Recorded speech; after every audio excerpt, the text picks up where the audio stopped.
Aujourd'hui, j'aimerais bien entamer avec vous un vaste chapitre consacré à la mort.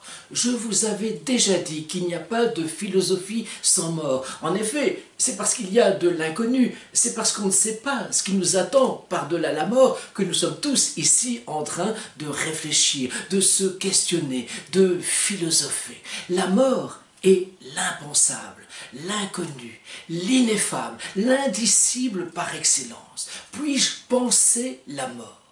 Justement, opérons une première distinction entre penser la mort et penser à la mort. Et vous allez voir que cette petite préposition a véritablement toute son importance. Penser la mort. D'abord, sur un plan strictement philosophique, qu'est-ce que la mort? La mort, c'est le monde sans moi. La mort, c'est le monde sans soi. Un jour, ce monde ne me comprendra plus. Un jour, je ne serai plus compris par lui. Mais donc, puis-je penser, moi qui vis, qui existe, qui vous parle en ce moment, puis-je penser ma mort?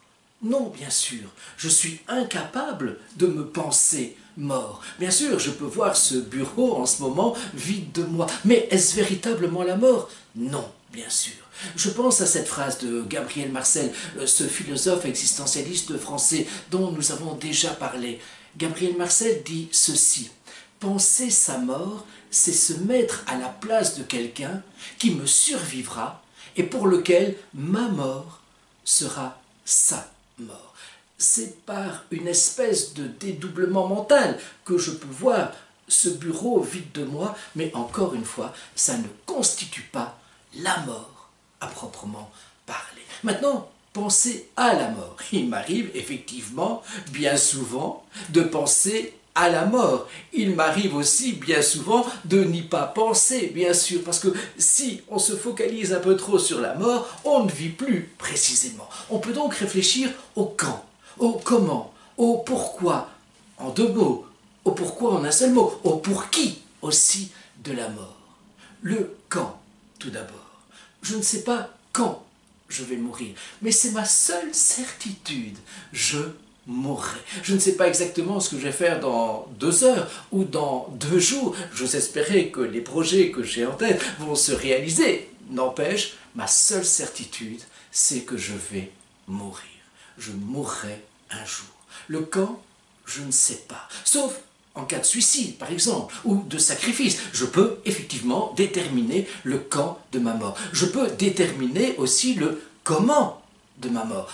En principe, je ne sais pas comment je vais mourir. Mais là encore, dans un suicide, dans un acte sacrificiel, je peux déterminer le comment de ma mort. Maintenant, le pourquoi, en 2 mots, dans un premier temps. Pourquoi? Pour quelle valeur?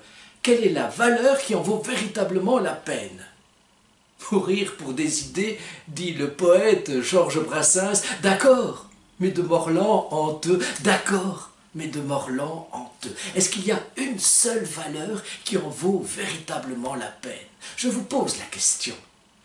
Ensuite, pour qui? Là encore, pour qui mourriez-vous?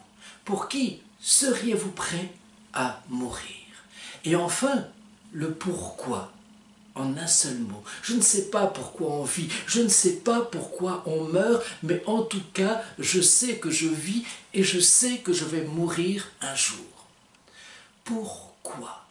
Je n'ai pas de réponse, bien sûr, au pourquoi de l'existence. Mais ce que je me dis toujours, c'est que c'est la mort qui donne son poids, sa densité, sa gravité, sa compacité à notre existence. Vous supprimez la mort, vous supprimez la vie. Elle devient comme liquide, comme évanescente. Non, c'est la mort vraiment qui me donne le poids de mon existence. Ça veut dire aussi, en d'autres termes, qu'en ce moment, on est peut-être angoissé parce qu'on va mourir un jour. Mais peut-être le serait-on plus encore si on ne mourrait pas. Si on ne mourrait pas, on mourrait de ne pas mourir.